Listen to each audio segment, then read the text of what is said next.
Today's guest launched her business in 2019 and quickly got onto store shelves with national retailers like CVS and Walmart, and has also grown her direct-to-consumer business. She shares simple ways to connect with retail buyers and also how to connect directly with your customers to have them help sell your product for you in a way to keep your marketing dollars lower. Are you looking for new ways to make your sales grow? You've tried other podcasts, but they don't seem to know. Harvest the growth potential of your product or service as we share stories and strategies that'll make your competitors nervous. Now, here's the host of the Harvest Growth Podcast, Jon LaClare.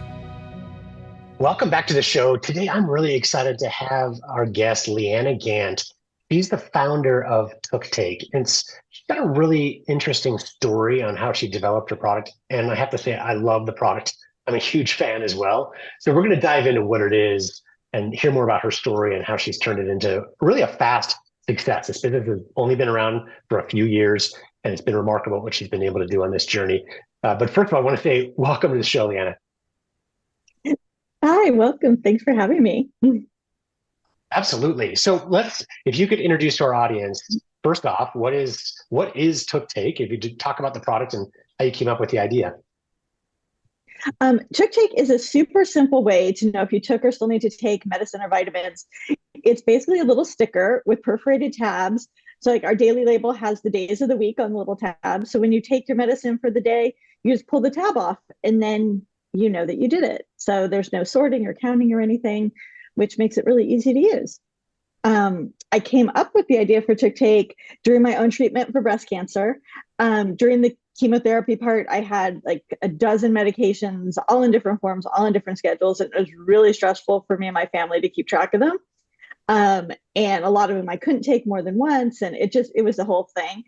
And I started to make little labels to help us so that we wouldn't be so stressed. And over the year that I was in treatment, we just kind of kept refining them, and I'd make different ones for different needs. And at the end of the year, we realized like, hey, these are really helpful. We'd been using them on other things as well. Like our dog got an ear infection and she had medicine. So I like stuck one of my little labels on her medicine, and we just realized they were really handy to have around. And we thought, hey, we can help some other people too.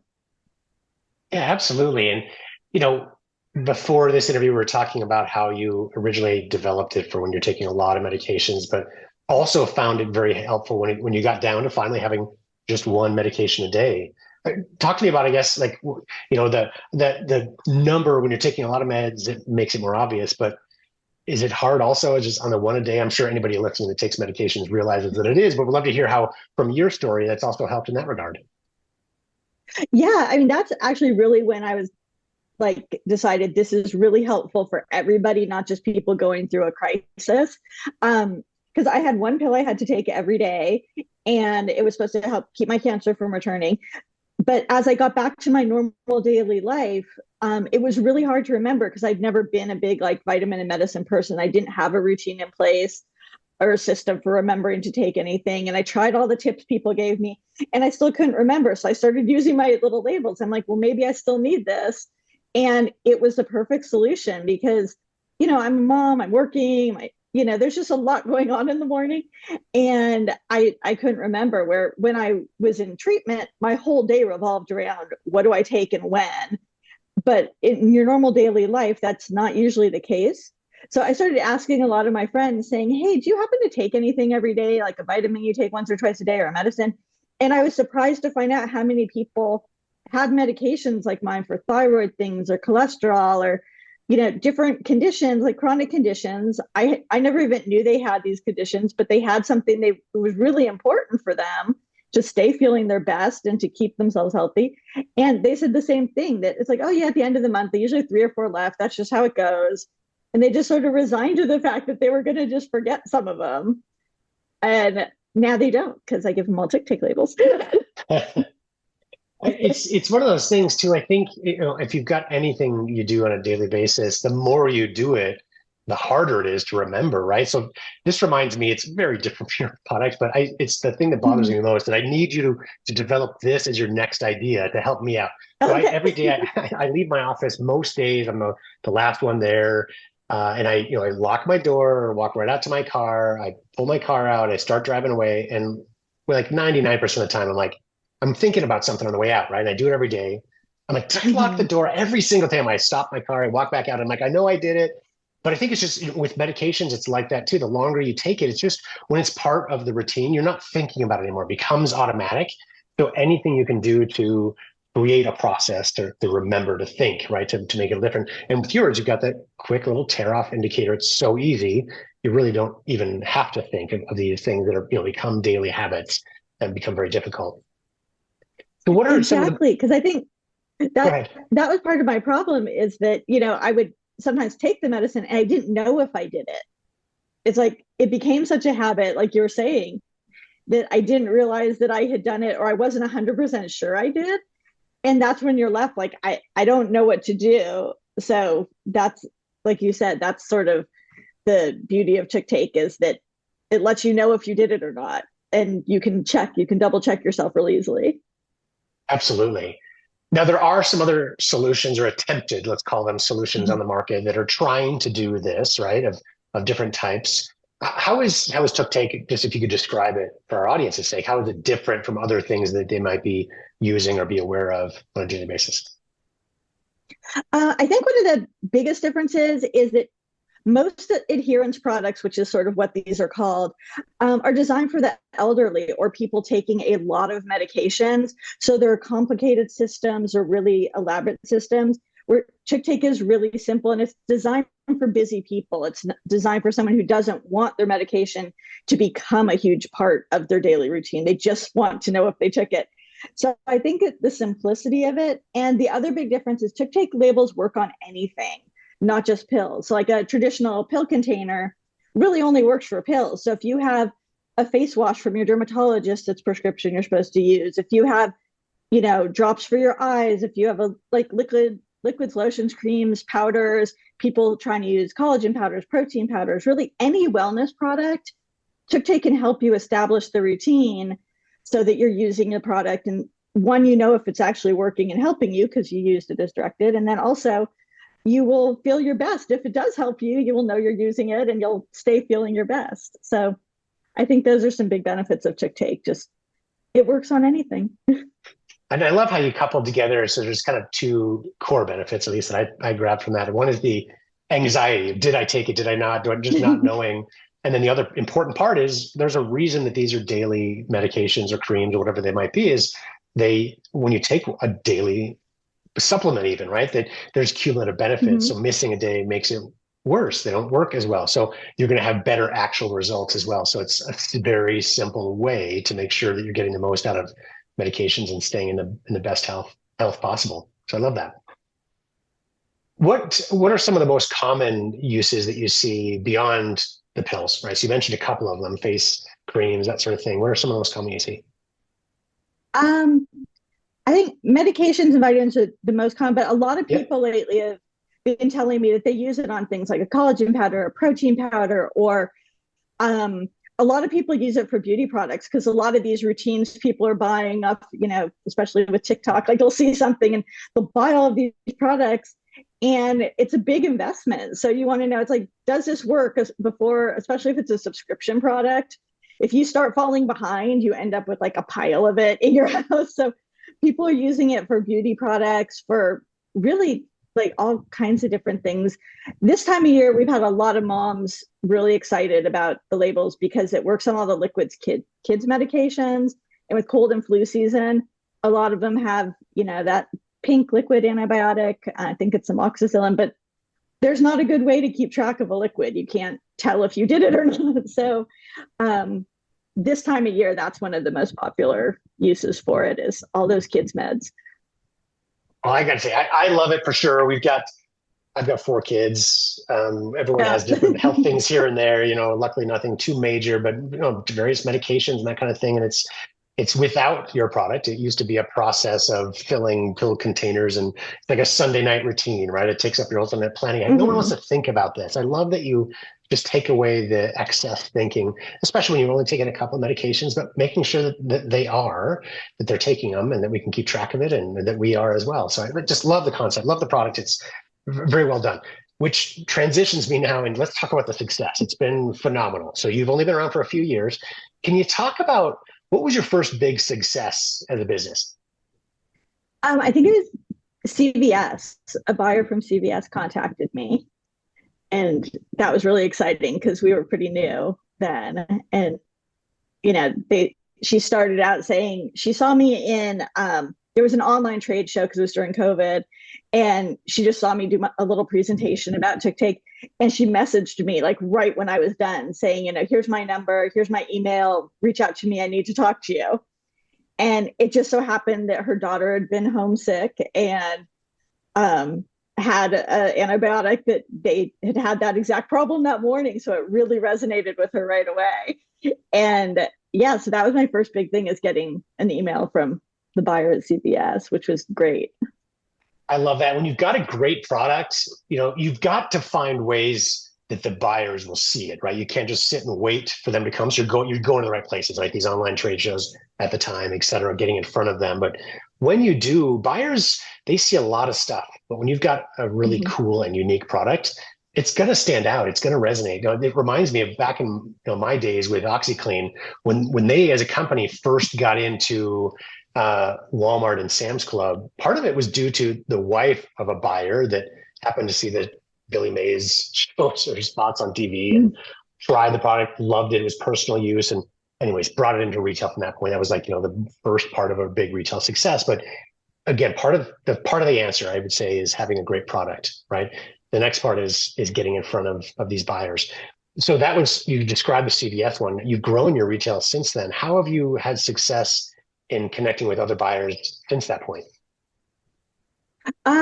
It's a lot of legwork. I think I naively, having not tried to get a product into retail, thought, well, you just let them know that you have a product and they buy it. Like, I thought I didn't know that wasn't how it worked. It's a lot of legwork finding the right buyer. They change around a lot.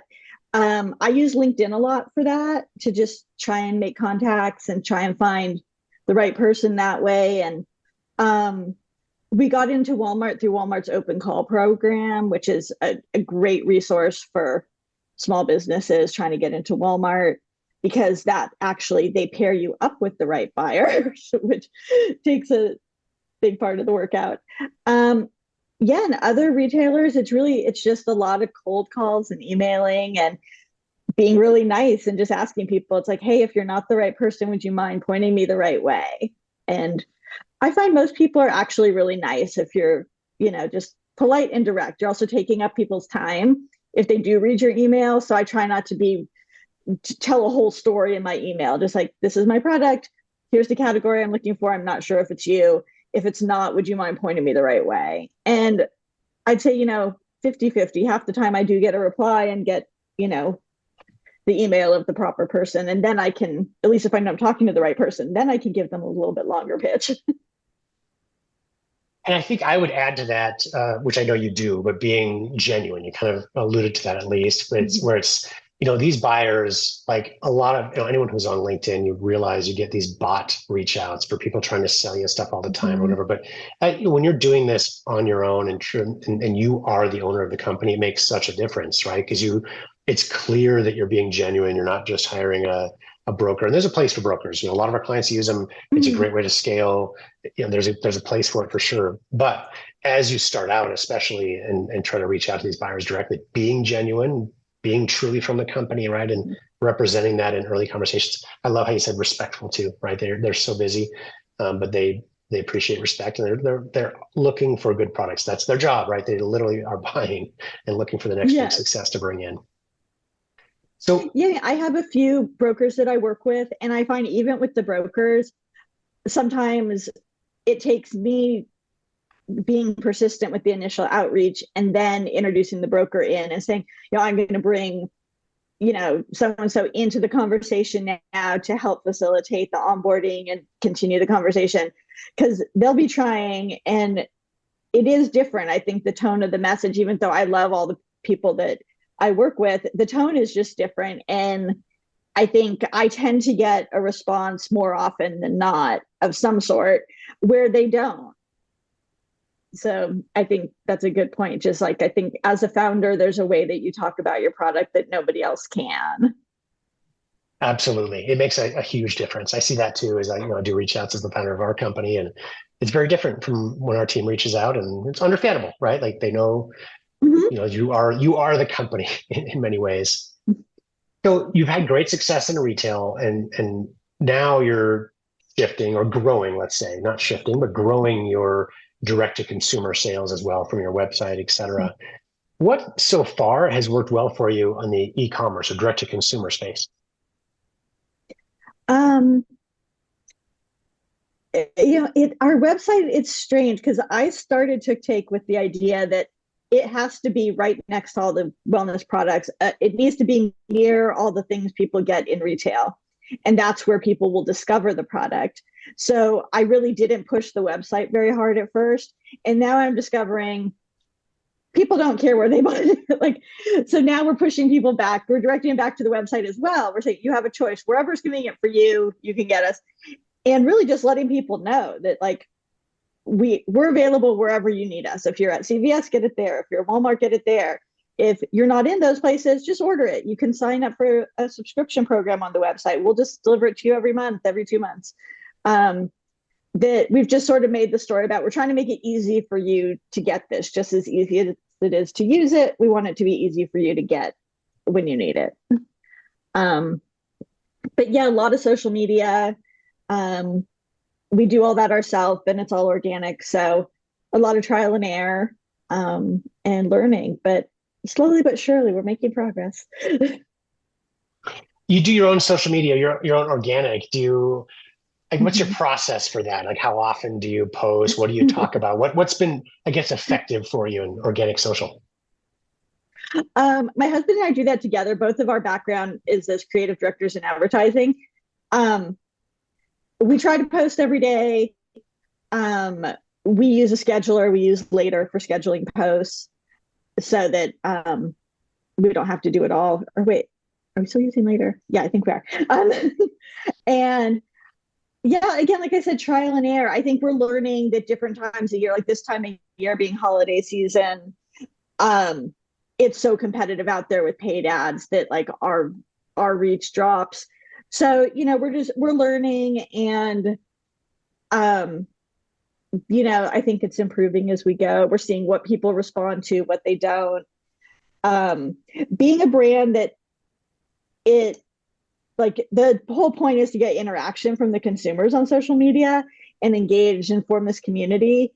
Like that's the ideal goal. But with our product being so simple and it doesn't change, it's harder to build that community. Like a friend of mine has a spice company. So like they can post recipes and cooking demos and like they have a lot of new things to pull from and new information to share and expanding things. Our information's more limited, so keeping people engaged is harder, but we're working on it. We find humor works well for us. Like just not taking it so seriously, not being scary about having to take something and trying to encourage people to share how they use it and not be ashamed of having to take something because a lot of people don't like to admit that they take a medication. So we try to encourage those kind of conversations as well. That's a great way to think about it too, where it's like, how do you, social media is a good space where you can open up those conversations and help customers or even potential customers realize, right, that there's others out there like them.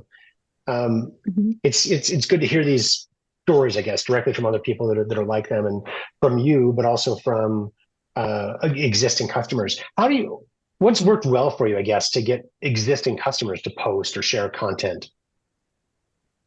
Um, I think sharing my own story. I think that I'll talk about my cancer treatment and why I used it. And also just even beyond the cancer treatment, just it's like I'm just a person who has something I have to take to stay healthy and stay well. And it's stressful sometimes. It's hard. I don't want to make a big deal about it. And I think by talking about that, yeah, I have these feelings that it's like, I wish I didn't have to take this. And sometimes, I don't want to, but then I see the little label and it's like, oh, you really need to take that. You didn't do it today. And I think just being open and vulnerable about my experience and why I use this to help me helps other people want to share, saying, yeah, I realize I do feel better when I take my anxiety medicine every day, and I wasn't doing that, and I really should. And there's no reason not to. And like people share stories like that. And then another person will say, I have this other condition, and I don't like to tell people I have a medication because I don't want them to look at me like I'm sick or ill, because this is just a chronic condition. But the more people open up, the more people share with each other and give each other like a little pat on the back for taking care of themselves. I do appreciate that.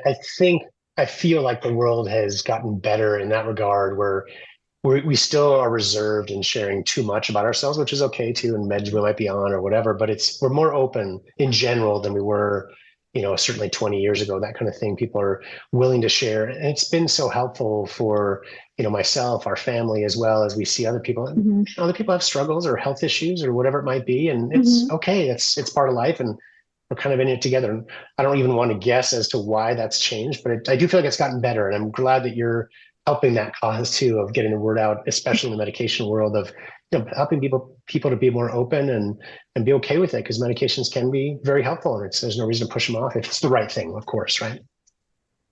Yeah, I think for us, I've noticed that a lot of it comes from younger people in their 20s, because there's such a big conversation about mental health specifically, that they're really open about talking about their mental health issues and what works for them and different things they're trying. And I think that's inspiring more people to talk about that, which is overflowing into other conditions where people are willing to share and say, yeah, I have this and here's what I'm doing. Maybe that'll help people. So a lot of our customers are younger. They're in their 20s. And yeah, I think a lot of it's coming from them just saying like, hey, I want help remembering to take this medicine, or I'm not going to be the best person I can be, the best friend, the best child, the best person. So I think they're asking for help and they're sharing. And I think that's a huge part of it. Agreed. Absolutely. Well, Leeanna, are there any books or other resources that you recommend for our audience that have been helpful for you? There's a book called Supermaker by Jamie Schmidt about how she started Schmidt's deodorant, then, but basically from her kitchen table all the way to selling to Unilever. And I find that to be a really inspiring story, because it just talked about all the mistakes, but how she recovered from them. And like we mentioned earlier, I think every big story, people like to just, you look at the end and say, wow, they were huge. They just, came out of nowhere overnight. But then when you hear the founder's real story, you realize they didn't come out from nowhere overnight. Like it was a process. It was a stressful situation. So I like those stories. And I liked how I built this on the podcast too, because same reason. Yeah, absolutely. It is. I could not agree more. We've helped launch hundreds of products and businesses over the last almost 20 years now. And it's just, I've seen a lot of these journeys firsthand, right? And some of them really big, and some of them, respectable, but not as big, or whatever it might be. But a commonality between all those and the massive successes that you read about in books like this is there's always difficulty in the journey, right? It's never easy from day one. And I think it's important for especially new entrepreneurs or inventors to realize that they're not alone in the journey. They're not alone in the struggles. Their struggles might be different than the ones you or I had, or the Schmidt's deodorant people had. But their struggles are part of the journey. And I think it's, as I look back personally, it's helped me to grow. It's helped our business to be better. And I'm sure you'd voice the same thing, as, getting through the trials and struggles makes the business better, makes us better as part of that process. Mm-hmm. Definitely. I agree 100%. Leeanna, is there anything I didn't ask that you think would be helpful for our audience? I think if you're just starting out, and even like I'm not just starting, but pretty early in the process, I think reaching out to communities of like-minded founders, and it might take a while to find like your people, but I get so much support from talking to other female founders out there, especially in the packaged good area, and just comparing notes. And we help each other when we're having a down day, or when we're having a good day, we cheer for each other. And I think that's really important, because it can be a lonely journey if you're a solo founder. And even though friends and family want to like be supportive and cheer for you, it's different when someone really understands like, a glitch in your EDI system. Like, most friends don't have any idea what I'm complaining about, but like my founder friends do. They're like, oh yeah, that's the worst. And it just makes you feel better. I will definitely second that. It's been extremely helpful for me in my journey, and they may be completely different businesses even than your own, but their journey, there's going to be commonalities. There's going to be things you can learn from them, but also help them, right? So there'll be it's a chance to give and to serve others in their journeys as well at every stage of the process, whether it's year 1 or year 20, whatever it might be. Well, Leeanna, thank you so much for your time. This has been a really fun interview. Thanks so much for having me. I've really enjoyed it. Be sure to visit TookTake.com to learn more about Leeanna's great line of products. And did you know that you can meet with a member of my team absolutely free for a 30-minute strategy consultation? We've launched and grown hundreds of products since 2007 and learned some of our strategies while growing OxyClean back in the Billy Mays days. We're here to help, so please go to harvestgrowth.com and set up a call if you'd like to discuss further.